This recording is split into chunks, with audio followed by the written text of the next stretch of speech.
Hello everybody and welcome back to a brand new video. Today we're back with another weekly recap. It is week number 35 since starting the series, so thanks for tuning in. This week we're finally going to receive some of the PvP changes that Jagex has promised for quite a while. One really big change is Teleblock is now free to play. This is something that they've been trying to change for quite a while and they have finally done it as part of an integrity change. We also have a ton of new information on the new Prifdinnas update as well as Song of the Elves, and as always we'll be going over any news related to the community this week. Thanks for watching guys, and let's get started. So the content update for this week was called PvP Changes and the Deadman Beta. So a few weeks ago there were some PvP changes proposed by Jagex, some of them integrity changes, some of them will be voted on, and some of them are just kind of ideas for the future. This change on June 6th, I believe, is all integrity changes, so none of these were actually voted on and just changed by Jagex. Most of them I kind of see as integrity changes. I'm not really sure about Teleblock. They've tried to pull that like 2 times now, so why all of a sudden now is this an integrity change? But anyway, let's start with the changes here. So first up here, there is a change to Last Man Standing. Games will now begin after 30 seconds with a minimum of 4 players.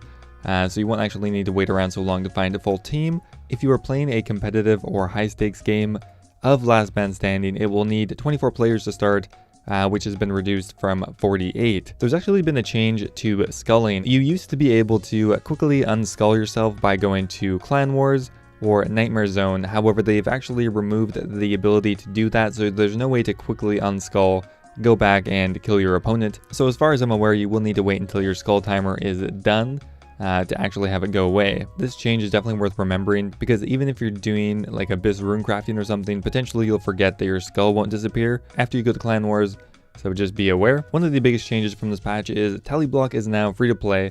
I think this will be really cool for free to play players to actually legitimately have a chance of killing someone, because currently they just use like Fire Blast and like a 3-second stun. There's a clip on Reddit of one of the highest level free-to-play Ultimate Ironmen like escaping a clan of like 40 people all fire striking him at once, or not fire strike but fire blasting or whatever the highest level fire spell is, and they still couldn't kill him because they can't really lock you down for long enough and you just don't do enough damage. Unless you're caught in multi, there's very little chance of you dying in free-to-play, and for one you can just teleport out of most areas of the wilderness, but now with Teleblock being free-to-play that'll actually change. The only kind of weird thing is Teleblock is such a high level spell that is going to kind of encourage training the skill and membership, coming back and maybe free to play PKing. There's been a change to imp boxes. Previously you could use them to quickly bank items before being killed in PvP worlds, but you're no longer able to do that. Imp boxes just no longer work in PvP areas.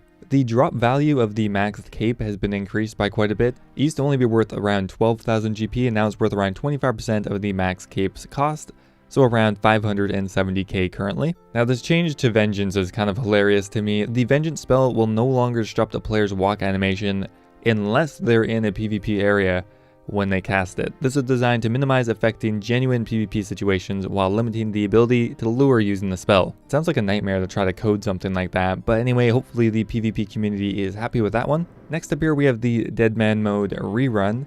And I gotta say, we gotta give a bit of respect to Jagex for actually going ahead and doing this. They're gonna be doing a rerun of the spring finals because of all the game bugs and like half the players got killed before they could actually reach the final area. So the final 256 players from the Saturday event will be re-invited to compete. Their accounts will be as they were at the time of the permadeath stage, and they'll be able to compete again for full prize money. So I think this is a really good job on Jagex. I think this is an excellent compromise to make up for that mistake like that, giving everyone another chance at the prize money and at the tournament. As always, quite a few minor bug fixes and minor quality of life changes, but that's pretty much it for content updates this week. So this week we did actually get a Q&A, however it was pretty much just a preview for the Song of the Elves and Prifdinnas. So the new Prifdinnas area in Song of the Elves is aimed to be a late July launch, just about a month and a half away until we'll actually see all this new content, which I'm really excited for. First up here we have the map, which I think they've already released some of it, but it is changed since the last time. There's a bit of a white circle in the middle now, and I think a few of the icons have moved around, along with a bit of a town to the north now called Gwyneth. We can kind of see a mining area to the northwest, a hunter area to the northeast. There are some docks to the west, and it actually looks like there's a connecting path that will eventually lead out near the gnome stronghold. So it does look like there will be a quick way to access it once you've done the quest, although I do assume there's going to be a teleport directly there. Everything looks a lot more fleshed out and really awesome. During the Q&A, there was actually a preview of the quest Song of the Elves. We can see a few still images here. It looks like there's some sort of agility stepstone challenge. There's an image with a bunch of different warriors fighting with the town on fire, an underground section, as well as somewhat of a council meeting. Speaking of the Song of the Elves quest, they have released the requirement for it. It is 70 agility, 70 construction, 70 farming, 70 herblore, 70 hunter, 70 mining, 70 smithing, and 70 woodcutting. Pretty much just all 70s. As well as Morning Ends Part 2. Now there are some specific details on, like, for example, what the houses are going to look like, what the walls will look like, what the trees will look like, what the NPCs will look like. And they have released some information on Zalcano and the gauntlet. For those who haven't seen Zalcano, here it is. I don't know what gender it is. And there's also an image of the actual boss room, which looks kind of similar to the Inferno a little bit. Now, like I said, there's some information on the gauntlet. Now, the first image here looks really interesting. It's kind of a giant tiled blue dungeon.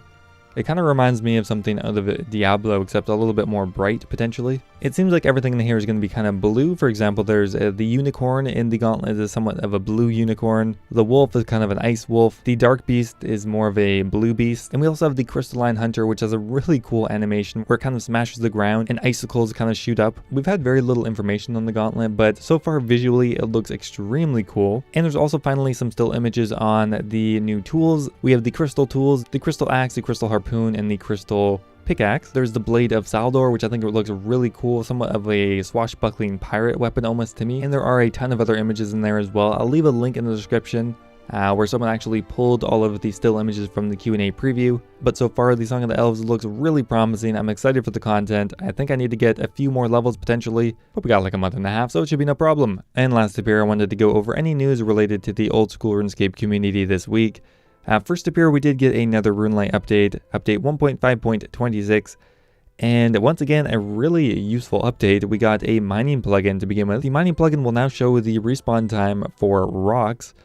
So for example, if you mine out a Runelite rock, it'll have a visual indicator telling you how long until the rock respawns.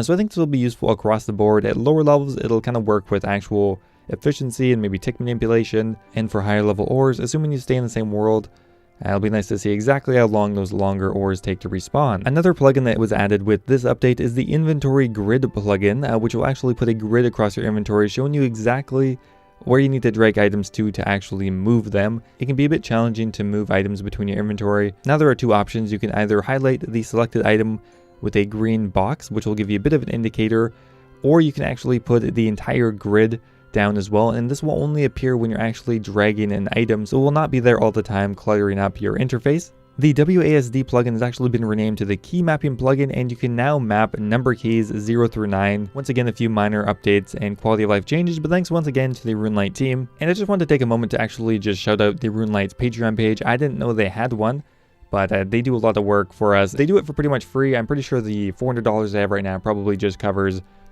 server costs. I'll leave the link there if anyone's interested. So this week we're a little light on community news. One very impressive achievement this week, and I kind of thought it was a meme, but maybe it's not. There's a player doing a 200 mil experience at a time account, and he's done his third 200 mil. He just finished with fire making, but he's also done cooking and smithing. You can see he has exactly pretty much 600 million experience, which is just, this is just insane. I want to see this guy continue, but at the same time, I don't, because once he gets to pretty much any of the slower skills, this is going to be an insane challenge. All right, today is actually the anniversary of the Falador Massacre back in June 6th, 2006, 13 years ago. Man, that's a long time ago. That is classic old school RuneScape right there. Probably one of the most iconic events in RuneScape history, and it was actually today. Now, something very impressive about May is there was not much drama as far as we can add to the drama calendar or anything really at all. Now you may argue that, well, nothing really got updated or nothing changed, and I guess that's true. If they don't change anything, there can't really be too much drama. And honestly, April as well, I don't think there's much going on there. Compared to January, February, and March, we are laughing now.